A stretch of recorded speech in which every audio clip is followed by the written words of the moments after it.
and today we are going to discuss the multicultural diversity among tourism-related professions. So let's start.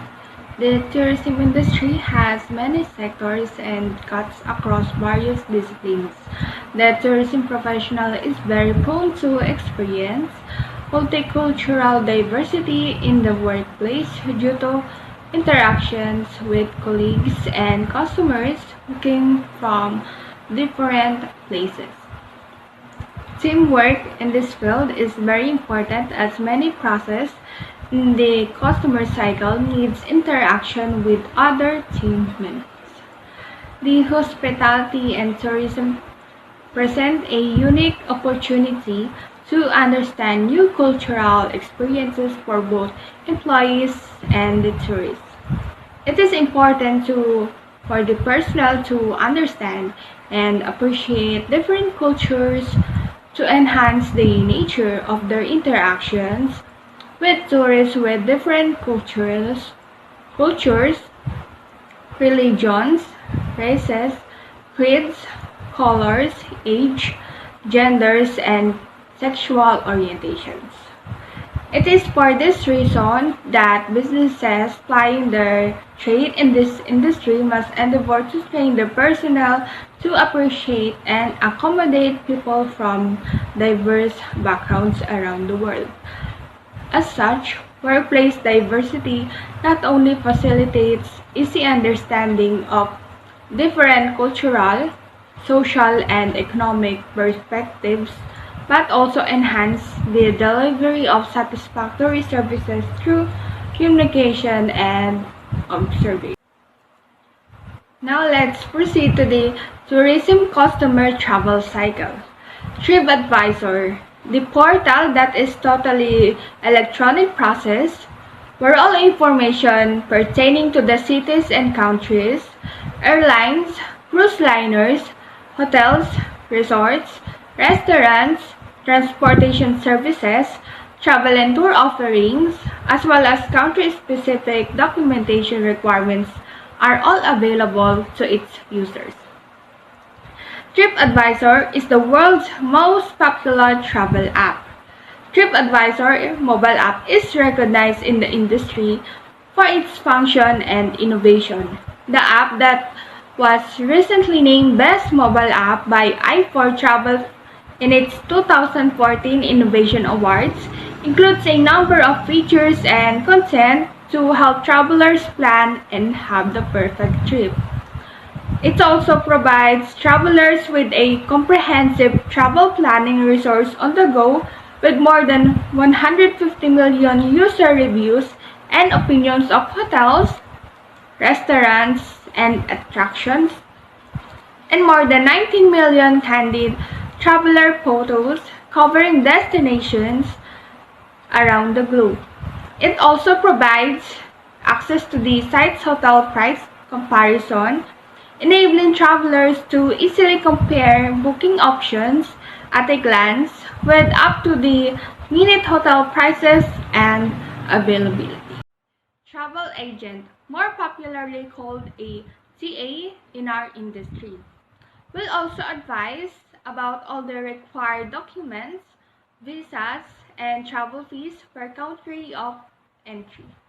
Travel agent is someone you must nurture a good relationship with because you will be calling on them every time you have to go on a trip.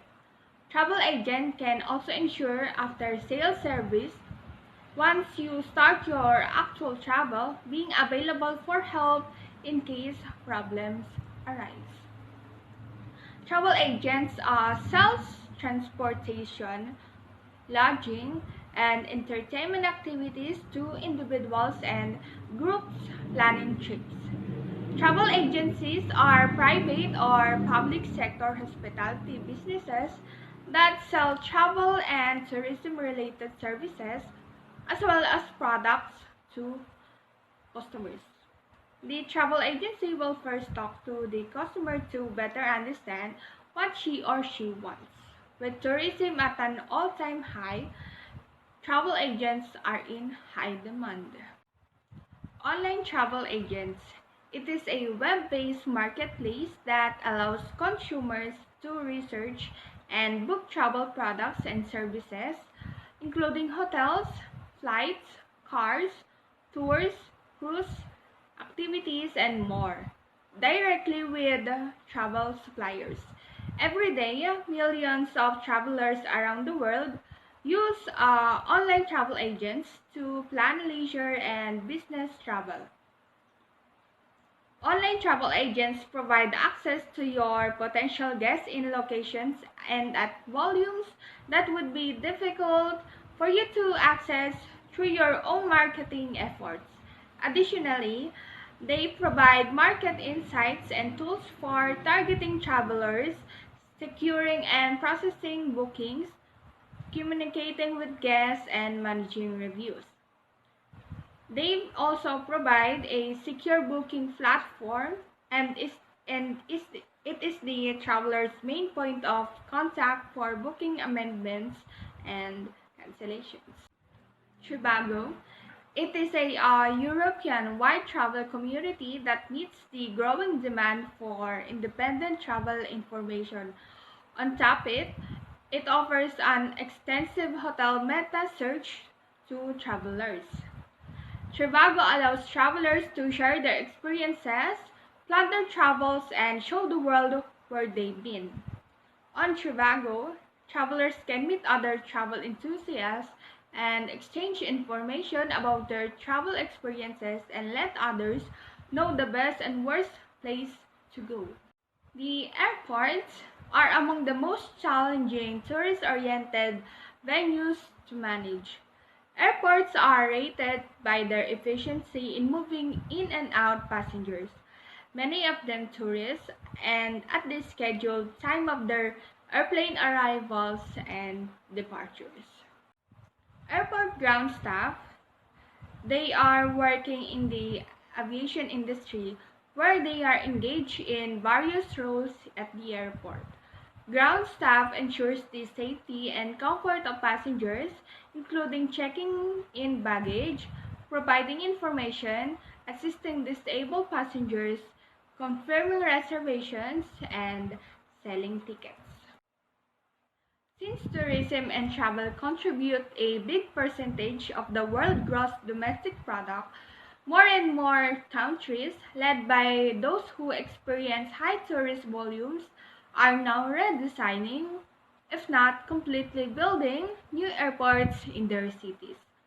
The competition for having the best facilities and services is getting steeper by the day, but no one is complaining because it redounds to enormous benefits for all travelers.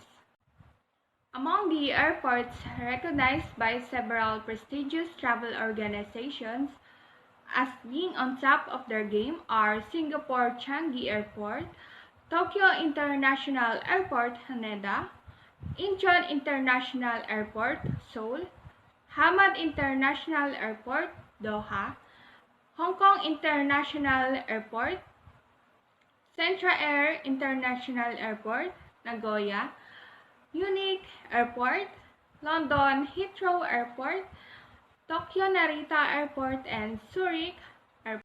And some of the common best practices of these airports are they always plan ahead to stay ahead of the game. Second, they provide basics of service, right, like spotless cleanliness, comfortable gate areas, warm and friendly staff, and simple wayfinding.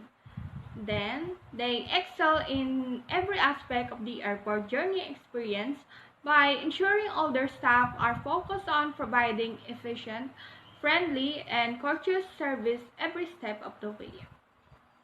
Then, they create an atmosphere that makes you want to stay in the airport longer. They implement internal processes that keep stress levels low. They balance the implementation of these processes with the passenger experience. They have the airport staff that are proud of their airport and their high standards. They involve all stakeholders in the quality improvement process.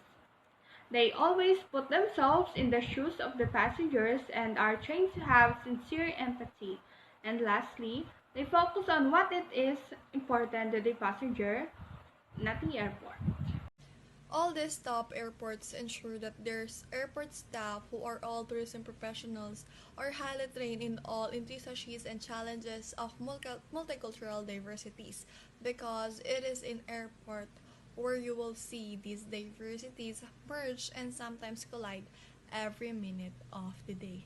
So the travel cycle of the customer bring inside the airplane cabin, the guests now to get to meet the cabin crew who will keep company anywhere from a quick 1 hour flight to grueling 10 to 15-hour flight.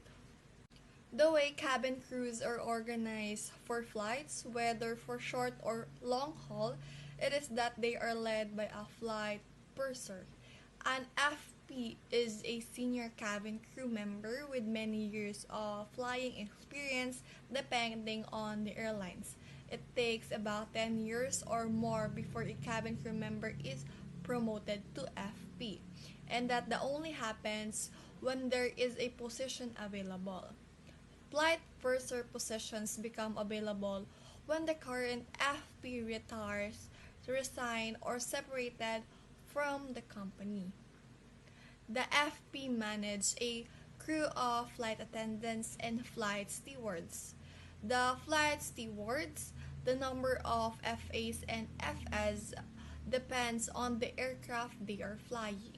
The bigger aircraft or jumbo jets can have as many as 15 to 20 crew members, and the smaller aircrafts from 2 to 10 crew members. Each of these crew members is given a specific assignment for each flight leg. These assignments carry specific passenger and emergency duties for the duration of the flight. Many airlines employ flight interpreters. So, what is a flight interpreter? It can be a Chinese national, Japanese, and Russian who deliver in flight announcement in their own languages. They are also tasked to interpret any language requirements of their compatriot passengers. Their presence is very significant, especially during emergencies, to create a effective communication. Flight interpreters are usually given additional cabin crew duties, especially when flights are full. Cabin crew members have all time in the world to extend good service to passengers, from one short hour flight to long haul flights of 10 to 15 hours. Passenger can be pampered and cared for by the crew in a way that they will endure in passengers' minds and hearts. So passengers do not have any time or other place to go during flight. Therefore, the cabin crew members have the longest exposure with them. Trans-Pacific, Middle Eastern, and European flights take 10 to 15 hours. During this time, passengers only enjoy at least two meals such as dinner and breakfast. Cocktails are usually available throughout the flight. In-flight movies and music are available on demand. Cabin crew members take turns in remaining awake during the entire flight to ensure that the passenger receives service all the time. What's unique about the job of a cabin crew is that they are trained in both flight service as well as emergency procedures. Cabin crew members will know what to do in case of unplanned or planned emergency, which can mean the plane landing on water, on land, or land. So, ang pagsaservice sa passenger is pangalawang trabaho lang ng mga cabin crew. Ang unang responsibility nila is yung passenger. So, ang cabin crew ay maraming sinusuot na hats. Pwede sila maging fireman, teacher, psychologist, nurse, doctor, etc. Kung ikaw ay isang international cabin crew, marami kang makakasalamuha at makakatrabahong ibang lahi dito. So, ang cabin crew ay highly exposed to multicultural diversities in flight among the passengers as well as during the rest overnight or the RO and stays in different cities around the world. So, may mga time din kasi na yung mga cabin crews ay nag-i-stay sa isang bansa ng 3 to 5 days or a week. So, sa pag-stay mo na yon, makikita mo na yung culture nila, yung pagkain, kung paano sila manamit, or kung paano nila i-greet yung isa't isa.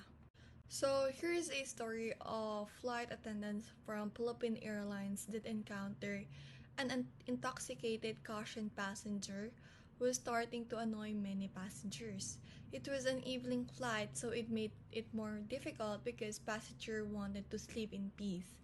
As the CA-14 or the cabin attendant 14 of the DC-10 aircraft, the steward is in charge of the specific section the intoxicated passenger was seated in. So she had to manage the situation, and this is where the cabin crew training truly made a difference, because depending on the way she chose to handle him, it could make it or break it from the company.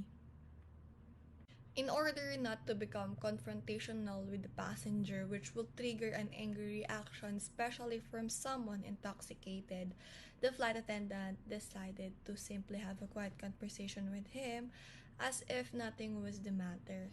So during that conversation, the flight attendant was able to ask him to lower the tone of his voice because other passengers were asleep. So when he asked the flight attendant for another beer, the flight attendant insisted and invited him to the galley, where told him that they should continue their talk, so he can tell the flight attendant more about his beautiful country, Australia. So he obliged after a couple more beers, some quiet laughter and banter. He volunteered to leave the flight attendant in peace and return his seat without another bottle of beer. So, eto yung dahilan kung bakit napaka-importante, bakit yung mga flight attendant ay kailangang mag-undergo in a highly trained para ma-face itong tricky situation. So, base nga sa kwento na nabanggit ko, we should always take our job or training seriously, dahil hindi natin malalaman kung kung kailan or gaano ba ka-sensitive yung mga mangyayaring situation, gaya nga nung nabanggit ko. So, this story taught me that we should do our job with passion. So, itong trabaho na to ay it was our duty to do our job professionally. A flight attendant job is a noble profession. Also, nagkaroon din ang general idea of multicultural diversities among different nationalities. So, yung mga Australian, kilala naman natin as easygoing, ganyan. So, dahil nga intoxicated na yung passenger, nahirapan yung flight attendant kung paano niya ba i-handle yung gaya ng ganitong tricky situation. So, palagi natin dapat iisipin na paano masosolve, hindi paano papalalaan ang problema. So, gaya nga ng nabanggit ko kanina, maraming sinusuot na hats ang mga flight stewardess. So, parang ang naging act ng FA dito is para siyang naging entertainer, dahil in-entertain niya tong si intoxicated passengers para magkaroon ng peace yung buong flight at yung mga passengers na natutulog na. So, nagkaroon din dito ng sincere listening and empathizing with customer. That is one of the key resolving conflicts. Case 2, the tourism professional and balikbayans. So, 10 senior balikbayans flying from Honolulu to Manila after many years of being away from the Philippines. About an hour before landing at the Manila International Airports, karamihan sa mga American passenger na katabi etong group na to ay tinawag yung flight attendant at nagko-complain dahil sa kaingayan ng mga balikbayans. So, yung 10 Filipino-Americans ay na-excite lang sila na makabalik ulit at ma-experience at ma-relive against once their memory of these lands they once called their home. So, ang mission ng flight stewardess dito ay to ask the 10 Filipino Americans to tone down their voice dahil nga marami nang nagrereklamong pasahero dahil sa kaingayan nila.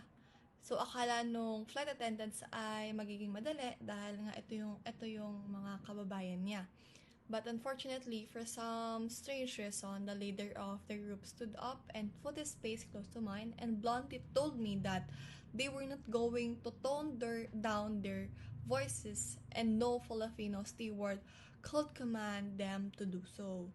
So, na-shock yung FA dahil nga hindi na akalain na magiging ganon yung respond nung kababayan niya. Since ay ingay na nag-uusap-usap yung mga balikbayan gamit yung dialect na Ilocano, yung flight attendant ay nakaisip ng paraan paano niya ba makukuha yung attention ng mga ito. So, tinanong niya yung leader of the group kung tinagan mo, na ibig sabihin ay ano ba ang pangalan mo. So, nagulat yung leader of the group at sinabi niyang Ilocano ka. Tapos, sinabi lang ng FA na yun lang yung Ilocanong alam ko. So humaba hanggang sa naging calm na at naging relax na yung sitwasyon. So, the FA was able to break the ice and continued to tell them that if they all tone down their voices, is bibigyan sila ng nice toy souvenir from Philippine Airlines. So, the leader of the pack became louder because they started cheering and thanking the flight attendants for the toys. So, sinabi ng flight attendant na kung tatahimik kayo, saka ko lang ibibigay yung laruan na pinangako ko. So, sumunod sila at yung flight attendant, kinuha na yung mga 10 airplane giveaway na pinangako niya at pinakita niya din ito sa mga balikbayans. At lahat sila ay naging masaya and binigay na sa kanila to at nanatili silang tahimik. So, nagkaroon ng peace and quiet until they landed in Manila. So, pinapakita dito na yung flight attendants ay nakapag-establish ng common threads dun sa mga balikbayan para makapag-usap ng maayos at para makuha din yung attention nila para magkaroon ng maayos at tahimik na flow ng flight. So, maraming benefits din pag marami tayong alam na dialect or languages dahil isa rin to sa paraan kung paano natin ma-handle ang customer complaints ng maayos. So, dahil nga balikbayan and OFW ay ito yung pinaka-excited Filipino airline passengers na makikilala natin. So, kailangan nating intindihin yung excitement nila at kailangan din na we should put ourselves in their shoes in the first step para ma-resolve yung gantong conflict that arise. Also, ang trabahong flight attendants ay hindi madali dahil araw-araw kailangan nating i-improve yung personal development natin. Among the biggest hotel chains in the world manage the Sofitel Philippine Plaza, which is the forefront of the philosophy.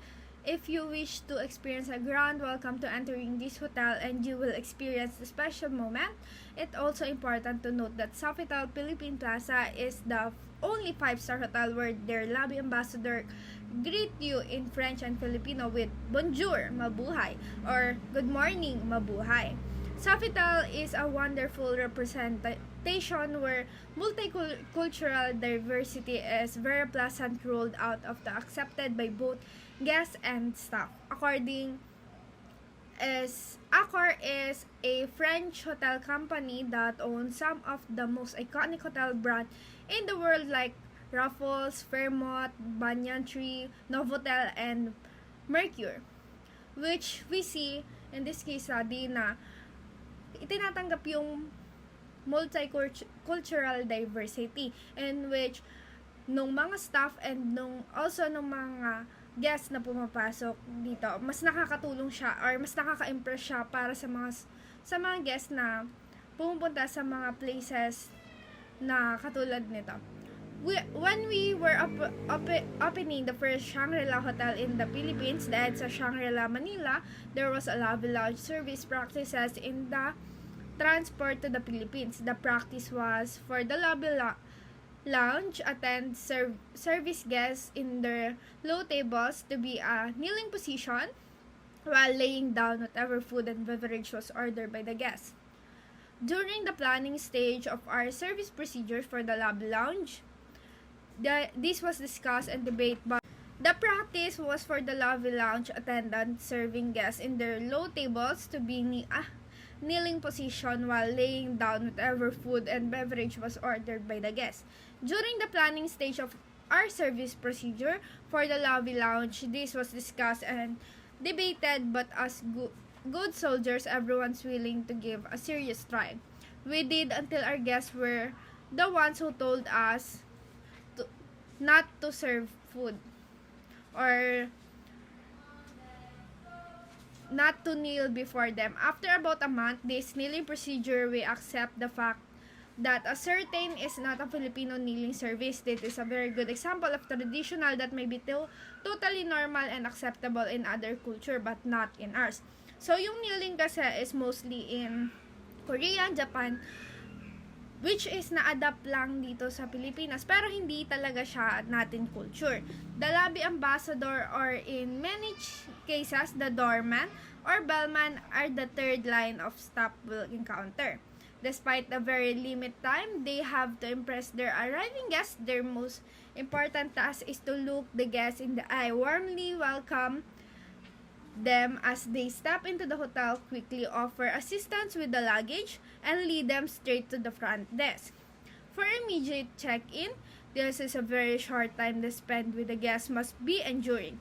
Just like other hotels staffers, they are accepted to deliver nothing but excellent service during the entire interaction. At the front desk, I am met by the front desk receptionist. Some hotel refers to them as a front desk associate or front desk clerk. Here lies the heart of the hotel. The desk associate are accepted to expeditiously check in guests without any brutal or unnecessary delays. If my hotel reservation was handled adequately, the check-in process should not take longer than 2 minutes. Most hotels are required with the latest property management system, or PMS, as they referred to that allow for efficient guest management, and the check-in process is just one part of the entire system. A good PMS can create a higher percentage of guest loyalty utilized properly by the hotel.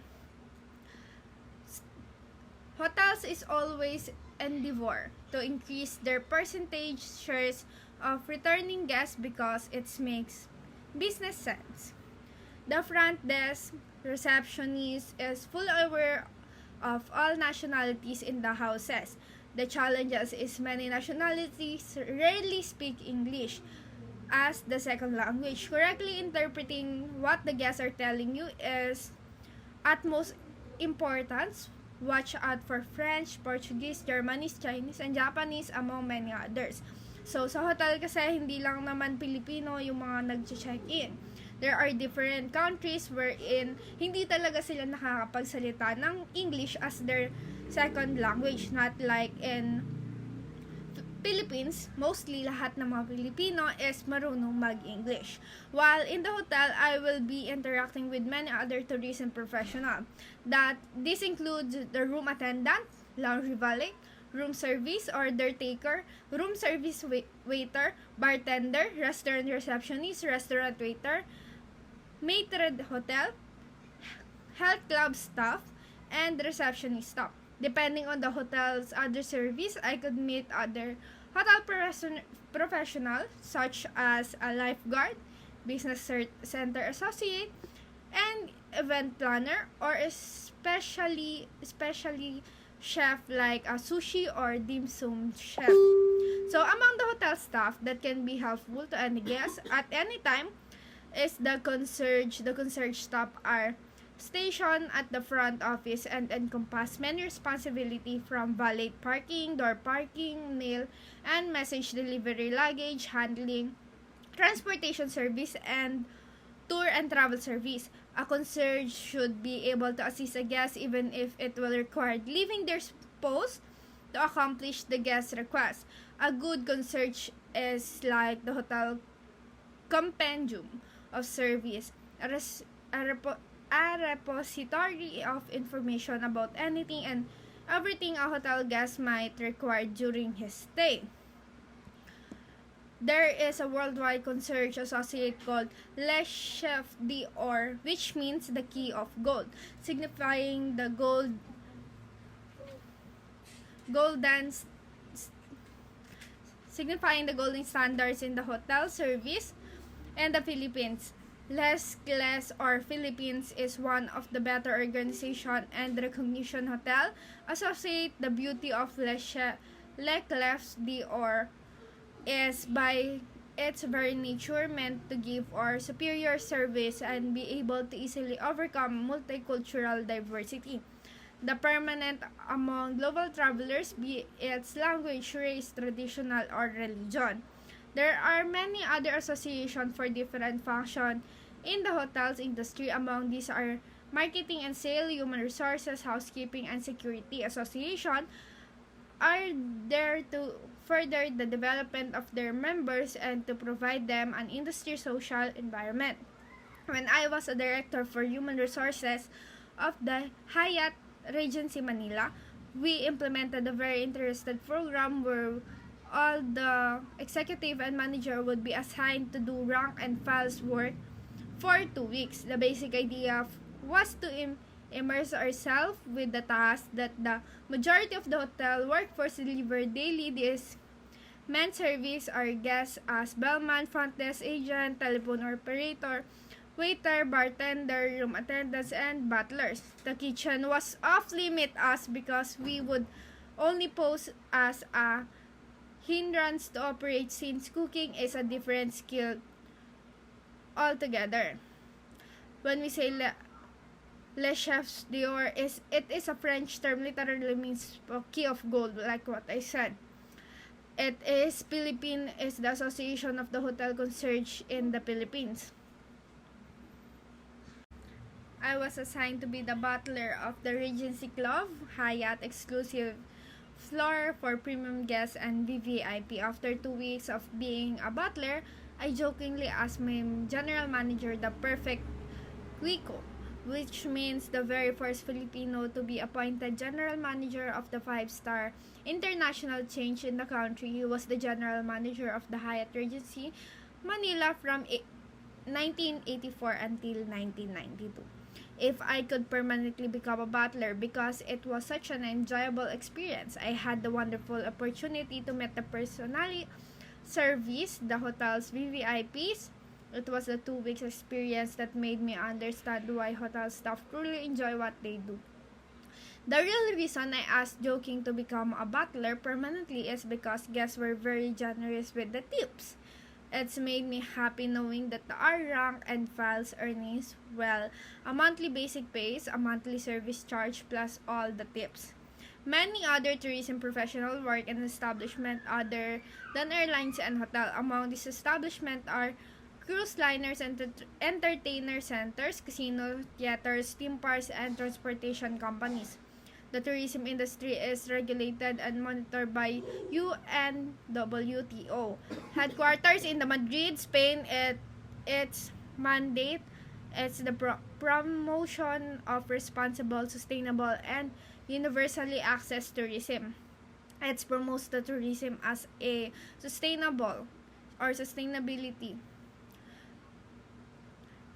One of the UNWTO's priority is most relevant to developed countries like Philippines. Advancing tourism contributes to poverty, reduce, and development. In the Philippines, the industry is going to share to promote tourism for more Filipinos to find gainful employment, whether you end us working in the country or overseas working in the tourism industry. is highly rewarding in many ways. Finance, career progression, exposure to many cultures, and world travel. It is estimated that 25% of the world's seafarer, many of them working in a cruise liners, are Filipinos. If there is one of the working environment where multicultural diversity is experienced every minute of the day, it is in the cruise ship. Your passenger come from all over the world. The ship crew is a big mix of cruise line staff coming from both development and development countries. Your roommates are not necessarily your kabayan. You may very well be sharing your accommodation with any other 50 nationalities. So, kapag seafarer ka kasi, most commonly hindi naman puro Filipino yung makakahalubilo mo. Even yung mga kasama mo sa kwarto is hindi siya Filipino. Mostly mas madalas pang kasama yung mga nasa ibang bansa or other country na tao. Cruise lines are floating hotels, which is yung cruise line niya is yung mga nagvi-visit sa mga cruise is different nationalities and hindi naman puro Filipino. Doon din nag-work yung multicultural diversity kasi mostly yung mga nagtatrabaho sa cruise line is not all iisa sila ng lahi. Cruise lines are floating hotels. The staff working on these ships are all hotel experience staff. Attractions in the Philippine hotel is quite high because of these cruise line opportunities. Filipino hotel staff also happen to be one of the most requested in the ship. There is therefore never-ending recruitment of hotel staff in the country. Overall, it is a good for everyone. The hotel have opportunity to add fresh and new staff to their organization regularly. The cruise liner are very pleased with well-trained and highly service-oriented hotel staff in their ship. And our Filipino crew members are all doing our country's great service by enhancing our country's image among passenger. Filipino staff members can experience the unique opportunity to be able to work while traveling all around the world, all the time when they are still young, capable, and healthy. Tourism professionals generally are preferred work for the delivery of excellent service customer even outside the industry. As we see in this case, multicultural diversity comes to help different kind of hotel, like in the hotels they greet people with good morning, mabuhay, or bonjour, and they tend to accept multicultural diversity, especially Filipinos who work in a cruise line, in hotels. We are all capable of working in different kind of work, in which we see here in this case study they have different types of work in hotels and in a cruise line, which different kind of guests we entertained almost every day. We have different kind, like some of them don't even speak in your language, in which they not even speak English as their second language. So lahat tayo mas nakakatulong ang multicultural diversity para mas mapaangat yung isang establishment, dahil mas maraming brains na gumagana or mas maraming ideas yun na cope up ng isang company. We also tend to work even though na hindi natin kababayan or hindi same nationalities, because mas may natututunan natin yung culture nila while sinishare din natin yung culture natin sa kanila. Like, katulad na lang sa mga hotels, meron din silang ina-accept na mga front desk na Filipino, tapos meron din na hindi naman not same nationalities, pero parehas nagkakasundo, tapos nagkakaintindihan, kasi parehas nag-share na idea, tapos nagbibigay na idea, which is na-help yung mas natutulungan yung isang company. For the case number 4, crossing industry for tourism professional. There was one time a giant telecommunication company that was growing very fast requested that I provide them with 25 of the very best hotel guest service manager to lead their premium branches all over the Philippines.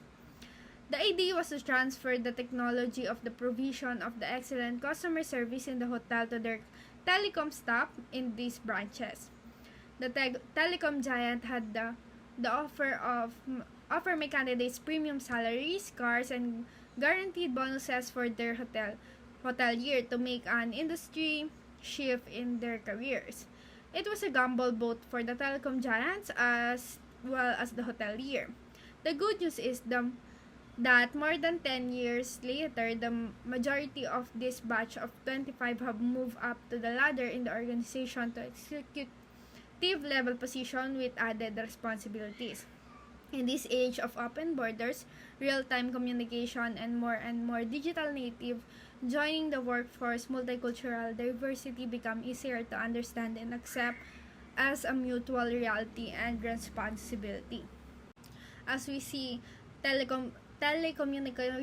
giant telecommunication company, kumuha sila ng 25 na very best hotel guest service manager, in which wala naman talagang connection yung hotel guest manager sa telecommunication company. But because of multicultural diversity, mas pinili nila na kumuha ng hotel guest service manager na magaling, in which para patakbuhin yung giant telecommunication company. Para makuha nila yung mga hotel guest service manager na yon, bribe nila ng mga mataas na salary, ng cars, at saka ng mga bonuses. In which nagtagumpay naman sila kasi more than 10 years, yung majority ng batch na yon is napataas nila yung organization level nila, which is mas tumaas yung position nila.